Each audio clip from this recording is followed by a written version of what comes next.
Hi guys, welcome to video 4 with our spiritual guidance series. And today our topic is going to be, how to choose the right mentor. Because, choosing the right mentor is so important when you are on your spiritual journey. And so there are lots of different, spiritual teachings out there, and, my advice is that you choose someone who you feel really drawn to energetically, and making sure that your energy really aligns with that person. And you need to really be able to trust your intuition and make sure that it feels right when you choose the right mentor for you. Yeah, these days it's very difficult for people to know where to get their information and guidance from. I mean, it seems that there's a wellness coach, a health coach, a business coach, a spiritual coach, like on every corner, and people get quite confused, and the information crosses over. So one of the most important things is obviously, like Natalie said, it's about who you're drawn to start with, but you've also got to be mindful to not always take all your information from the one person. Now, to give you an example, like I followed some famous gurus from an early age. I followed Tony Robbins and did all these programs as a teenager. What Dr. Wayne Dyer, and even I check in, and up until recently even the Gary V's and so forth. And like, there's certain information that people provide. Like, to give you an example, like I may take some actionable tips out of Gary V, but I would never take relationship or life coaching advice from someone like Gary V, because it's just not his sort of strength. But you've really got to look at who you're drawn to, and how that information sits to you. And that's why it's so important and why we're teaching you how to really tap into your intuition. Because once you have that strong intuition, you'll really know that who is the right person for you to listen to, because the wrong guidance can really take people off their paths. And so, there's a saying out there that, when the student's ready, the teacher appears. And, I hear this story so often when people start their spiritual journey, that they were just led to this spiritual teacher, and it just felt right, and they went with it, and, they ended up where they needed to be. And so quite often when you're on your spiritual awakening, the teacher just appears. And whether that's through a friend, guiding you to a class, or you see something on Facebook and you're really drawn to that person because your energy resonates with theirs and it feels right. So, my advice is to really trust that guidance and that intuition that you have within. If something doesn't feel right, trust it, because that's your inner radar letting you know, with that feeling that, oh, something doesn't feel right, I don't quite know what it is. Always go with that, trust it. And so, like Glenn was just saying, like, there's a lot of different ways that people, deliver their spiritual guidance, and you have to choose what's right for you. And also, and like what Glenn was saying, that, get your information from, different sources. And for me personally, when I first began my real spiritual awakening, and, I had a lot of teachers that have appeared in my life at the right time. Sometimes you could be with them for 2 months, and then all of a sudden you feel drawn to another teacher, and so on. So, sometimes people come into your life for a short time. Sometimes teachers can be there for, 2 years even. So, and the reason why that happens is because, whatever you needed to learn from that person, you've learned, and now it's time for you to move on. And so some people actually find it hard to move on from certain spiritual teachers, because whatever reason, sometimes you feel guilty, or you get really comfortable, in the environment that you're in, and you overstay the time that you're there. But so it's about trusting your intuition when your intuition's telling you, it's time to move on from that person now, because that's the universe showing you that you've learnt what you've learnt, and now you need to learn something from somebody else. Yeah, there's a few different ways to figure out where you should be getting your guidance from. Like, to give another example, I won't give names of this particular person, but if you do look at business coaching and the big names, there's one person in particular is been recently telling people to leave their wives if they don't 110% support their business dreams and goals, and people are actually doing it. Like, I've actually watched live feeds where men are saying, "Oh, I've done what you said, I've left the wife, and now I'm going to go and achieve my goals," and they're like, "Oh, good on you." But you've got to remember that they're giving that advice from their point of view, and they're certainly not tapped into any intuitive minds, and they're doing it to manipulate. There's a lot of coaches out there, and even in the spiritual industry, and something that may not come across well to certain people watching this video is I've said to Natalie that I've worked in construction most of my life, and I've never seen a nastier industry than the self-help spiritual industry. I've actually come across more negative, egotistical and nasty people in this field of helping, so-called helping people, than I've come across in what you would think would be a rough and tough industry, the construction industry.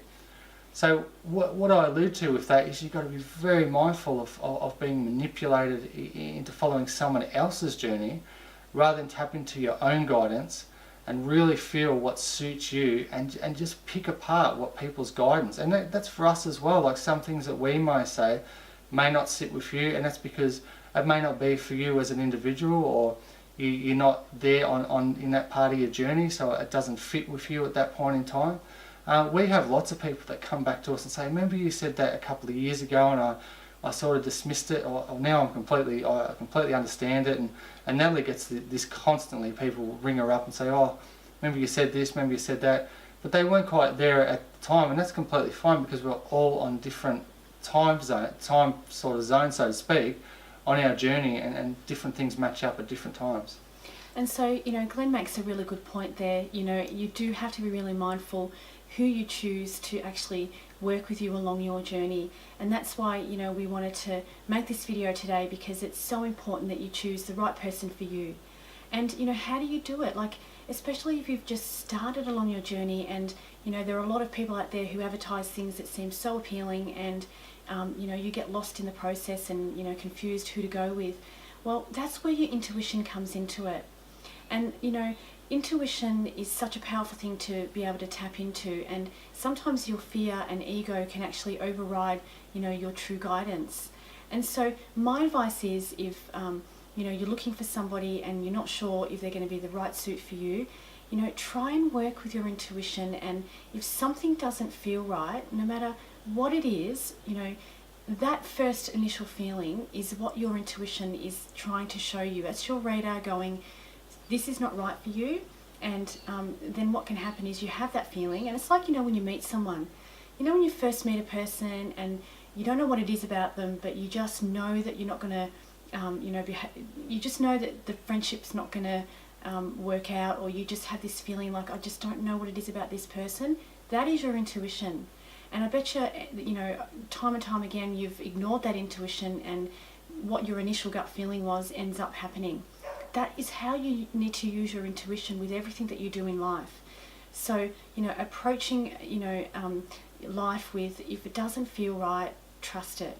And so many people ignore that little radar that we've all got, and they end up there in the wrong place. And so choosing the right mentor is so important on your spiritual journey, because like Glenn was just saying, unfortunately in every industry, there are some good and bad, but in the self-help natural therapies industry, I've come across, a lot of situations that shouldn't be happening. And, my advice is that, look at their reviews, trust what you feel within yourself, go with your energy, go with your intuition, so that you end up with the right mentor that you're meant to be with for your journey.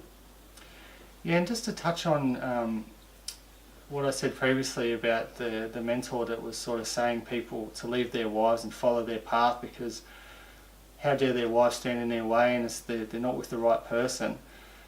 The bigger picture to that was complete manipulation, because the journey that the people that were told to leave their wife was to buy his program. So if they left the wife, then they would buy his program, he would financially benefit of it. And for me personally, I could never do that in a million years and still sleep at night and tell people to break up their families and their kids just to come and buy a product off me. But unfortunately, what people get caught up in, and even as a male, I get caught up with this with other men, is that some people can be very, very charismatic, and they play the cool card, and you think, oh, they're awesome, you could hang out with them. And there's a lot of big personalities where they make you believe that they could be your friend, and and before you know it, they have fed you some of the most ridiculous information, and you've got to sit back and go, oh wow, was I really buying into that for a second? But you get caught up in the charisma, because these people are so charismatic and so confident, and they come across cool, and they've always got that bit of swag that you don't worry about everybody, and like, you know, people look up to them, and all of a sudden you're also buying into their information, and it can completely lead you into the wrong path. And to give you an example, for me, I've found myself on a business sense taking advice from some particular business coaches that in the end I really had to snap myself out of it and say, no. I got completely caught up in them just being their charisma and the way they sold it, and the way they were showing their lifestyle, and they did it, so they're so rich now, and you can do it and be just like me. And that's where you got to come back and say, no, I want to be just like me, follow my intuition, and achieve what I'm here to do on my particular journey. And so just another thing that just pops into my mind again, and I've already said it at the start of the video, but you know, when the student's ready, the teacher does appear. And so you need to be open to that, and you know, open to what the universe is bringing to you. And quite often, you know, when you're in your lower mind and you're in your ego, you don't actually see what the universe is presenting to you. And so, you know, like I said before, like the teacher can appear in so many different ways. Like you could have a friend that might want to take you to a class. They might say, oh, would you like to join this meditation class, or you know, this intuitive circle? You know, there's a really great person that I would love you to meet. Or the universe will bring to your attention what you need to know at all times. So the teacher will appear, and you need to be able to, you know, be grounded enough and be open enough and be following your intuition enough to actually, you know, be aware of what the universe is bringing your way. And so, you know, quite often we don't see it because, you know, we're stuck in fear and we're stuck in that lower part of our brain. So trust the process, trust the universe, and, you know, trust that the universe always brings to you and brings to your attention what you need to know at all times. So I hope you've enjoyed our content today, and if you have any topics that you want us to cover, put it in the comments below or send us a private message, and we'll be more than happy to make a video for you. Thanks for watching. Thanks.